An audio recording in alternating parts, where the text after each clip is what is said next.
Bismillah, tawakkaltu ala Allah. La hawla wa la quwwata illa billah. Assalamu alaikum à tous. Avant de commencer ce premier épisode, j'aimerais vous poser une question. Jusqu'où seriez-vous prêt à aller pour poursuivre un rêve qui vous tient vraiment à cœur? Parce qu'il y a quelques années, si on m'avait dit qu'après mon mariage, je prendrais un avion seul pour l'Australie, que je serais séparé de ma femme pendant plusieurs mois, que je dormirais dans une Toyota Yaris, puis que nous finirions par vivre plusieurs mois dans une simple Toyota Prius, je ne suis pas sûr que je l'aurais cru. Pourtant, c'est exactement ce qui s'est passé. Je m'appelle Ayoub, bienvenue dans ce tout premier épisode du podcast Les musulmans en Australie.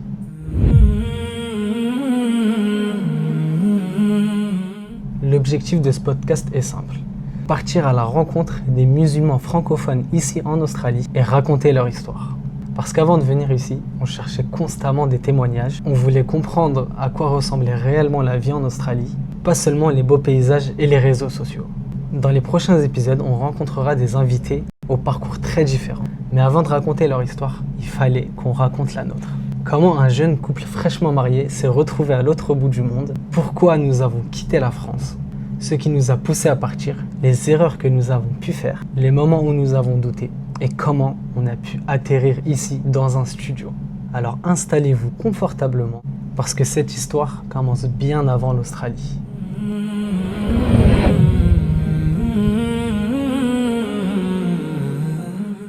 Donc je suis né à Trappes, mais j'ai fait 7 ans de boxe là-bas. J'ai fait une licence et dans cette licence, j'ai pu faire des stages à l'étranger. Donc j'ai commencé par les Émirats, ça m'a beaucoup plu. Et en fait pour le stage de dernière année, ils me demandaient un stage de 6 mois à l'étranger. Et cette fois-ci, je me suis dit pourquoi pas aller loin.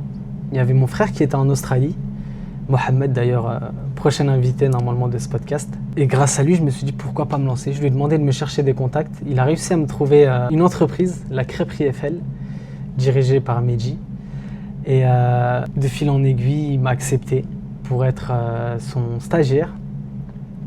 Et à ce moment-là, je me suis dit, mais avant ce stage, il faut quand même... J'ai un manque, il me manque quelque chose, il me faut... Comment dire? J'avais un manque. Et donc, je cherchais à me marier à ce moment-là. Donc, je savais que je voulais me marier. J'avais mis cette intention. Et 3 mois avant le stage, alhamdoulilah, j'ai rencontré Shaima. Une semaine après, je suis allé voir son père pour demander sa main, avec un joli petit bouquet de fleurs. Et donc elle a accepté, alhamdoulilah. Et du coup, 1 mois après, on s'est mariés à la mairie et dans le halal aussi avec un imam. Et 1 semaine après, j'avais mon avion pour l'Australie. Et donc je t'ai laissée toute seule. Oui, tu m'as laissée toute seule, tu m'as abandonnée. Pourquoi tu m'as suivie du coup? En fait, j'ai toujours voulu voyager. Avant de me marier et avant même de te rencontrer, j'avais déjà prévu de partir. Je voulais pas rester en France, je voulais partir en Algérie, peut-être pour vivre là-bas et ouvrir un commerce. Mais je t'ai rencontré. Donc je me suis dit, bon, c'est loin. Et j'ai jamais pensé à l'Australie. 17 000 km. Mais pourquoi pas? Du coup, j'ai dit oui. Et voilà. Je t'ai suivi. Je suis un peu barjot sur les bords. Et il faut savoir que à ce moment-là, j'avais pas forcément les moyens. Et donc quand je suis parti, j'avais 300 €. J'ai dû dormir pendant presque 1 mois et demi dans une Toyota Yaris pour pouvoir économiser, faire le stage et en même temps ramener Shaima en Australie. Donc j'ai pu prendre, après les 1 mois et demi de travail acharné, disons cela, de Adeb, pour ceux qui connaissent. Mais alhamdoulilah, c'est une période qui est passée. J'ai pris l'appartement et donc là après c'était le confort ultime. Shaima est venue.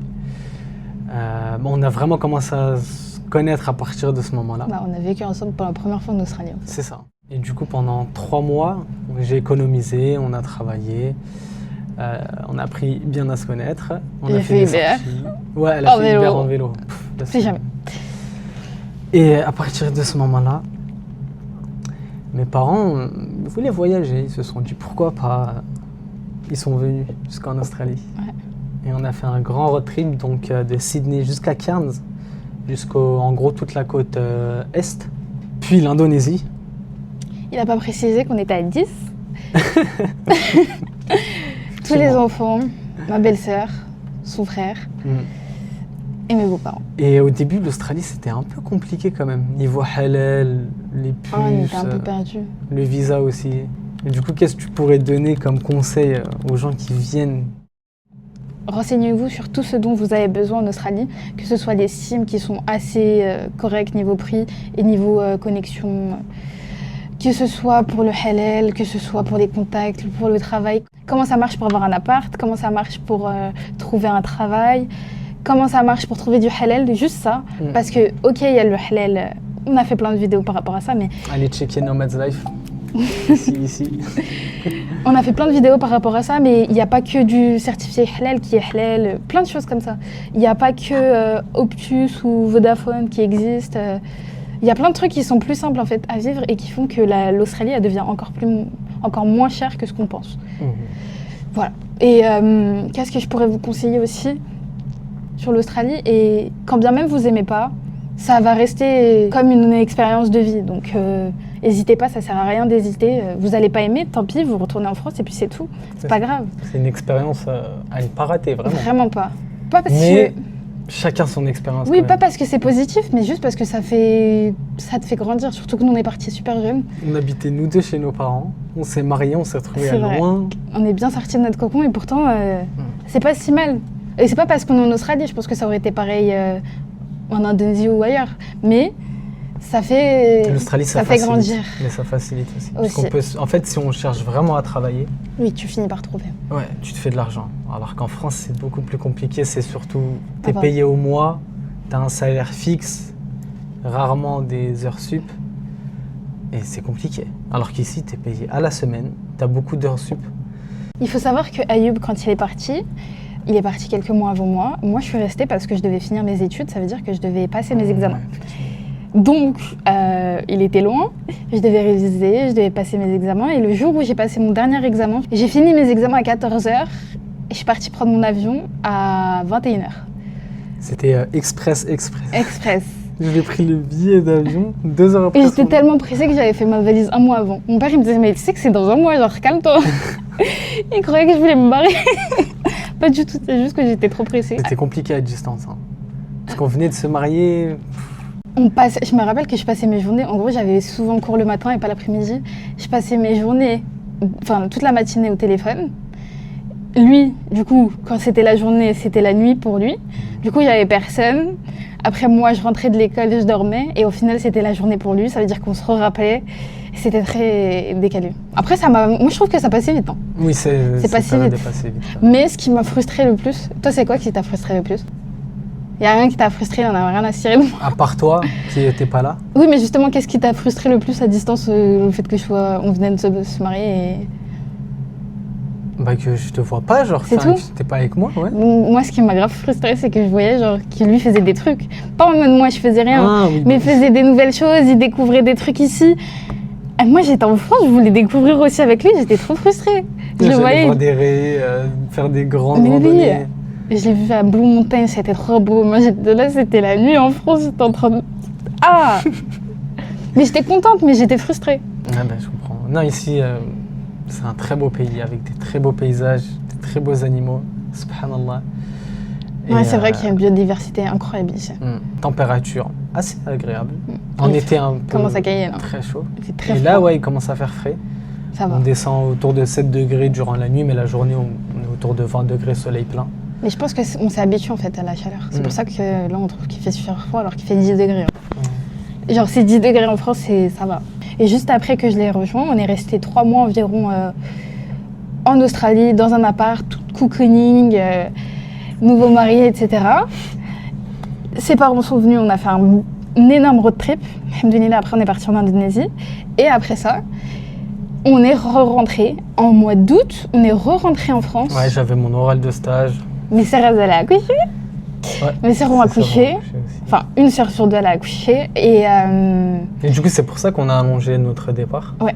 On est revenu en France début septembre, fin août. J'ai passé mon oral de stage, 50 minutes. Alhamdoulilah, j'ai eu mon diplôme, etc. On est parti en Égypte. Diplômé. Ah oui, on est parti en Égypte. On s'en fout, c'était mon cadeau de... Ouais, son cadeau Des diplômes, ce fut très sympa. Ouais, c'était excellent, c'était incroyable, je découvrais l'Égypte aussi.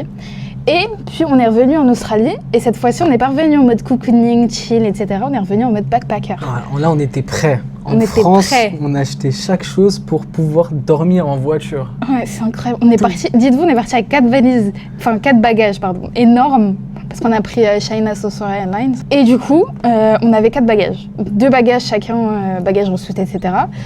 On a ramené des milliers de kilos avec nous. Mais tout était bon pour la voiture, donc c'était bon. En gros, on n'avait pas besoin d'acheter ni rien, on est venu, on a atterri dans la voiture, tout était là. Ouais, c'était pour l'aménager. Et d'ailleurs, n'hésitez pas à aller voir notre premier épisode sur notre vlog d'arrivée en Australie. On a dormi quoi en Prius 4 mois. On a fait 4 mois dans une Prius. Oui, et on a fait à peu près un peu plus d'un mois quand même. Un peu plus d'un mois sur Igor. C'était un 4x4, c'était plus grand, c'était un Land Cruiser. C'était le luxe de la voiture. Et du coup, toi, qu'est-ce que t'en as pensé de dormir en voiture? Des 4 mois dans la Prius. C'était dur, en fait c'était dur parce qu'à la fin on se disait oh ça y est c'est trop petit, parce qu'on savait qu'on allait l'acheter. Enfin qu'on savait qu'on allait acheter un vrai 4x4, on commençait à attendre et à se dire non c'est trop petit, j'en peux plus, je veux un Airbnb, stop. Mais en soi franchement ça me manque maintenant. Maintenant que je suis en appart et tout, c'est trop bizarre mais ça me manque parce qu'on bougeait, on faisait des trucs etc. Donc, moi j'ai kiffé, franchement. Après je sais que pas toutes les filles de mon âge ni pas toutes les femmes sont comme moi. Mais en fait, je me dis que c'est une expérience de vie en soi. C'est comme pour le PVT, c'est une expérience de vie. Tout ce qui est bon à prendre, je prends. Puis après, je voudrais ma stabilité, mais pour l'instant, je préfère profiter. Faut voyager. Et toi, t'en as pensé quoi? Alors pour moi, c'était... Son rêve, son goal ultime. Déjà, ouais, dormir en voiture, c'était quelque chose que je voulais faire. Mais ce fut quand même compliqué, parce que... Franchement, j'ai l'impression que j'ai mieux vécu que toi. Ouais, bah moi, en fait, ce que je faisais, c'est... Je me levais, je travaillais, je dormais. Tu crois que j'ai mieux vécu que toi? Bah oui, tu travaillais pas, t'étais bien. Moi aussi, je travaillais. Je faisais du cleaning. Oui, c'est vrai. Moi, j'avoue que je travaille moins que lui. Mais on a fait du cleaning. C'est vrai que... Je sais pas, moi, j'ai bien vécu, genre. Pourtant, c'est moi la princesse, mais j'ai trop bien vécu. Ça va, on avait réussi à trouver des douches. Je pense que c'est ça aussi, c'est qu'on a tout le temps eu des douches, souvent chaudes, tout le temps des endroits... On s'est jamais fait embêter pour dormir. Tout était cool. Après, peut-être qu'avec le recul... J'ai fait en sorte que ça soit cool. Ouais, bah ça va, moi aussi. Après, peut-être qu'avec le recul, c'est parce que ça me manque et que j'ai envie d'y retourner, parce que je sais qu'on va potentiellement y retourner vite. Je sais pas, mais j'ai kiffé. Ouais. Et j'ai envie d'y retourner. Mais il faut vraiment que ce soit genre vivre dans une voiture et on est en mouvement. Parce que je sais que quand on est resté ici, dans Igor, bah, on était statique, on ne bougeait pas, on découvrait rien et c'était frustrant. Du coup, c'est ça qui m'a fait que j'en ai eu marre. Et toi aussi d'ailleurs. Ouais. Mais du coup, ouais, on bougeait beaucoup. Mais je travaillais aussi beaucoup du coup pour mettre de côté. Pour Igor. Pour acheter le 4x4. Et pour tout simplement manger, payer certaines factures. Mais alhamdoulilah, ce fut une belle période. C'est bien une bonne remise en question. Du coup, vu que l'espace était clos, on a pu bien se bagarrer. Oh, ça va. Non, je rigole, franchement. Non, ça va. Non, en tout cas, ce fut une bonne période. De très bons souvenirs. Et alhamdoulilah, on les a en vidéo. On peut les revivre. Toute notre vie. Mais c'est pour ça qu'à la base, on a commencé les vidéos. 2 jours après l'achat d'Igor, on a été où?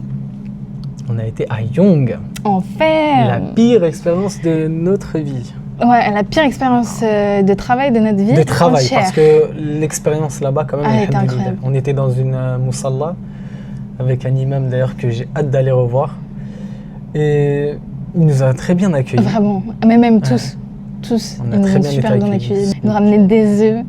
Tu te rappelles le fermier qui nous a ramené 4 boîtes d'œufs? C'était trop mignon. On a récompense. Ça me manque aussi. En fait, tout me manque parce que, je sais pas, on découvrait des trucs et tout, et j'ai l'impression que maintenant qu'on ne bouge plus, on découvre moins de trucs. Ah et non. on relativisait aussi beaucoup. Hein. Combien de fois on a eu des pneus crevés? Combien de fois on a... Une fois, on a eu quoi? La jante de notre voiture, elle s'est explosée. On a fait mourir. Pour de vrai, la jante, elle était en train de se... Oh là là. En plein milieu de la route. Et personne ne voulait s'arrêter parce que je pense potentiellement... Ok, il y a très peu de racisme ici, mais je suis persuadée que personne ne voulait s'arrêter en plein milieu de... On a attendu 3 heures à lever la main. En plein milieu de Brisbane, parce que... Enfin, pas Brisbane, mais un peu le bush de Brisbane. Parce que je suis voilée, j'étais en full black. Et j'avais même pas de niqab. Hein. Et que Ayoub, il a une tête d'arabe. Je suis persuadée que c'est ça. Mais bon, on a malem. Et du coup, on a galéré. Heureusement, il y a un gentil monsieur qui s'est arrêté. Et bizarrement, après ce gentil monsieur blanc, tout le monde s'est arrêté. Cette première dame aussi. En gros, il a fait... Hop là, la première voiture qui est venue, boum, elle s'est arrêtée direct. Il n'y a même pas eu d'hésitation. Et ils étaient gentils pourtant, les autres personnes quand ils se sont arrêtés. Je sais qu'il y a une dame aussi, elle est revenue après, elle nous a dit ouais, je suis désolée et tout, je voulais m'arrêter mais j'avais mon fils à déposer, etc. J'espère que vous allez bien. En gros, vu qu'on est resté 4 heures, quoi, il y a une dame qui a fait l'aller le matin, et elle est revenue l'après-midi. Et elle nous a dit désolé, j'ai pas pu m'arrêter. On a eu tellement de galères. Mais du coup, après ce pneu, on a changé le pneu, on a changé la jante, on est parti, on est resté bloqué 4 jours dans une plage. Je suis tellement heureuse d'avoir été bloquée dans cette plage, c'était incroyable. C'était sympa. Ça fait tellement de souvenirs, mais je crois qu'il a mal vécu. Moi, j'ai trop bien vécu, franchement, toutes les galères, c'était bien. Alors que je suis une stressée. C'est pas elle qui essaye de gérer les gestions de crise. Bah si, c'est moi. C'est qui? Mais bon, alhamdoulilah, toute cette période est passée. De difficultés extrêmes. Mais tu vois, c'est dans ces moments-là qu'on... On était mieux. Franchement, j'étais moins angoissée dans la voiture qu'en appart. C'est trop bizarre. C'est le tawakkul, c'est exactement. Tawakkalna ala Allah. Tous les matins, on le disait. C'était ça, en fait, notre vie. Subhanallah. Et c'est un peu ça, l'Australie. Ouais. Tu vois, toutes les galères qui peuvent arriver. Sachez que je ne connais pas une seule personne qui est venue et qui a eu aucune galère, que tout s'est roulé. C'est la vie, je pense. En Australie surtout, il y a tout. Que ce soit une voiture, il n'y a pas une seule voiture qui ne fait pas de problème ici, de location. Que ce soit les rencontres, que ce soit n'importe quoi, il y aura des problèmes. Que ce soit l'administratif, tout. Pourtant, c'est bien fait. Mais ça fait partie de la vie, ça fait partie de l'aventure aussi. Ouais, bah, c'est ça. J'ai jamais cru avoir autant de péripéties dans ma vie. Du vélo, de Uber Eats jusqu'à la voiture. Pas un truc qui s'est passé normalement, mais bon. Je suis très contente franchement d'avoir vécu tout ça. C'est trop bizarre, on dirait que je suis folle. Non, mais non, c'est normal. C'est comme ça, après il y avait moi dans ta vie aussi, tu vois. Alhamdoulilah. Non, mais attends. En tout cas, sachez qu'ici en Australie, vous allez malheureusement tomber sur de mauvaises personnes. Mais il ne faut pas s'arrêter à là, en fait. Vous pouvez aller plus loin, parler à d'autres frères et sœurs. D'ailleurs, on a un groupe, les musulmans en Australie. Enfin, les Français musulmans en Australie. Ouais.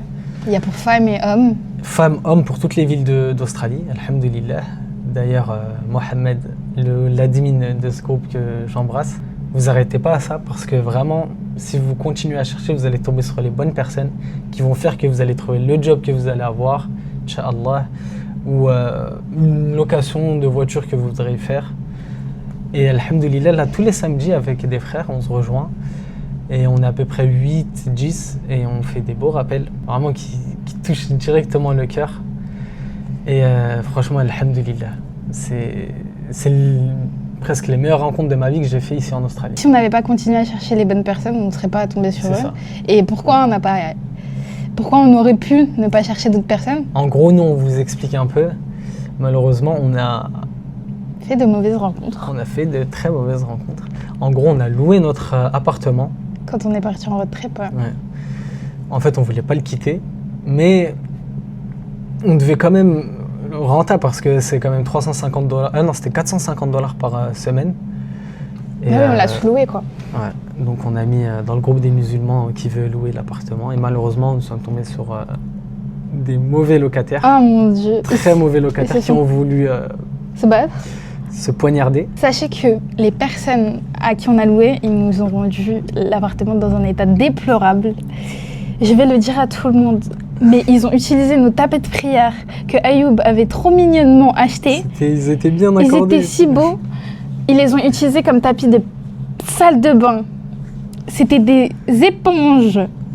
Sachez qu'ils ont fait ça, j'ai pris 10 heures à laver tout l'appartement. Ok, c'était minuscule. Mais je me suis dit comme ça, je leur loue, c'est tout propre, etc. Je suis revenue, il y avait du moisi partout. Il y avait des snooze partout. Je savais même pas ce que c'était. Bref. Et malheureusement, on a fait l'erreur de ne pas mettre Il a fait l'erreur. Je lui ai dit, mais il s'est dit, oui, non, c'est des frères. Il était trop niais. Il est trop gentil, je le trouve un peu trop gentil, faut pas déconner. C'est fini, après une telle expérience, tu peux plus être aussi gentil. Il s'est dit non, c'est des frères et tout, je vais pas mettre de caution. Bah voilà, ils ont profité et ils se le disaient entre eux. Oui, bah je vais pas payer parce qu'il y a même pas de caution, de toute façon je m'en fous. Bref, subhanallah. Donc, ne vous arrêtez pas forcément à ça parce qu'en vrai, si on s'était arrêté à ça, on aurait fait confiance à personne. J'aurais rencontré aucune copine, j'aurais parlé à aucune fille. Je me serais dit, ils sont tous pareils. Il aurait fait aucune rencontre. Oh, alhamdoulilah. Mais non. Alhamdulillah, la vie c'est comme ça, ça nous a appris, ça t'a appris à mettre une caution partout, Ah oui. à pas être gentil tout le temps. Ouais. Avec Eh bah, un- c'est ça la vie. Oui, c'est pas d'apprendre grave. tes erreurs. Et ça fait partie de l'Australie. En plus, il était tellement beau notre appart. On vous mettra quelques petites images. Tu trouves que ça a fait quoi sur notre couple, l'aventure en Australie, que ce soit la voiture, l'appart, tout? Bah, je trouve que ça nous a rapprochés. Ouais. On a su un peu où se diriger maintenant, Inch'Allah, pour le futur. Mm. On s'est mis sur la même longueur d'onde. On avance sur le même chemin, alhamdoulilah. On a appris à se connaître, Ouais. avec Bien nos qualités, se nos défauts. Mais bon, c'est ça. Hein. Oui, ça fait partie des relations humaines, de toute façon, Ouais. dans tous les cas. Et Inch'Allah, on a des beaux projets qu'on vous présentera. Ce studio d'ailleurs qu'on loue a des frères ici qui sont en Australie. C'est leur studio. My barak. Ouais, qu'Allah les récompense, en tout cas pour nous avoir accordé ce studio. C'est un Algérien, d'ailleurs pour l'anecdote, qui est né ici en Australie. Et c'est la première fois que je rencontre un Algérien ici. Il n'y en a pas assez. Hein. C'est la première fois que je rencontre un Australien algérien. Ouais. Je sais qu'il y en a, mais il n'y en a pas. Enfin, on les voit pas des masses. Il y a beaucoup de Libanais. Pakistanais, Indiens, Chinois, Vietnamiens, de tout. Franchement, il y a de tout. Et d'ailleurs, moi, pour la petite anecdote, du coup, j'ai passé 2 Ramadan ici et 3 Eid. Ou 4 4 Eid ici. Subhanallah. Et franchement, à chaque fois, c'était... Incre. Ouais. C'était incre. Ici, les musulmans, ils sont très développés par rapport à ce qu'on pourrait croire. Hein, vraiment, la Oumma ici, subhanallah. Ils sont soudés, ils font des sorties, certains week-ends de vacances, à 200 frères. Et Subhanallah, je savais pas. Ouais, 200 frères. Ils vont dans une île un peu éloignée. Ils se font un feu de camp, ils lisent le Coran, ils font des grands rappels, des gros barbecues, du sport. Il y a même pour les filles, il y a plein de Ouais. groupes qui font des activités, des sorties, de l'équitation, plein de choses. Franchement, c'est incroyable, c'est vrai. Il y a aussi les musulmans runners d'Australie. Ouais. Si tu veux t'inscrire à un club de run, bah, tu peux, avec des musulmans. D'ailleurs, on a fait il n'y a pas longtemps un 100 km pour ramasser des fonds pour La Palestine la et le Liban. Palestine et les Liban, qu'Allah Leur leur facilite, vienne en aide et ouais. leur facilite. Avec Ilyes, Challenger. Et ton frère encore. Mon frère aussi. Ouais. C'était très sympa. Et on nous a accueillis, subhanallah, vraiment. Ouais, Eid Show, parce Ouais, qu'ici, Eid il y a Show. un événement hyper grand. Et il y en a plusieurs, que ce soit à Sydney, Brisbane, Melbourne, Ah je oui. crois aussi. Il y avait un Eid Show. Du coup, un Eid Show, c'est genre une énorme fête foraine avec plein de stands, plein d'activités pour les enfants et plein de choses liées à la religion. Et ils ont été accueillis par les présentateurs du Eid Show, etc. C'était trop mignon, j'ai raté là. En gros, le Eid Show, genre, c'est vraiment Non, c'est genre un marché de Noël. un marché de Noël, mais pour le Eid, subhanallah, en France, on n'a pas ça malheureusement. Bon, on a quand même certaines Mosquée? communes en France, nous par exemple à Trappes, Mhm. ils font ça dans certains quartiers, mais tu vois, c'est plus par quartier. Oui, j'ai compris. C'est ok. pas la ville complète qui organise avec des grands manèges. Non, bah, c'est normal. Ouais. Ici, subhanallah, c'est. Ouais. On pourrait croire qu'il y a une toute petite communauté musulmane, mais franchement, elle est énorme, je trouve. Enfin, elle est peut-être pas énorme, mais en tout cas, elle se fait voir, elle se fait accepter, respecter. Des mosquées partout. Subhanallah, des mosquées. Tu veux faire ton. Jumu'ah. comment ça s'appelle Ouais, ton Jumu'ah, ta salat de Jumu'ah. T'as une application, GoPray, et en gros, voilà, t'as une mosquée à 1 km presque partout sur Sydney en tout cas. Je connais pas trop pour les autres villes, mais Bah, que tu sois regarde, dans le même CBD, Young, on a trouvé une mosquée. Ouais, Young, il y a une mosquée et une musalla. Et sachez que c'est à 3 heures de Sydney, c'est dans le plein la bouche. Cambrousse. Ils étaient trop mignons, les gens là-bas. Même les non-muslims, ils étaient trop mignons. Je me rappelle, un jour, on est sortis, et il y avait un monsieur de loin, il nous a fait coucou.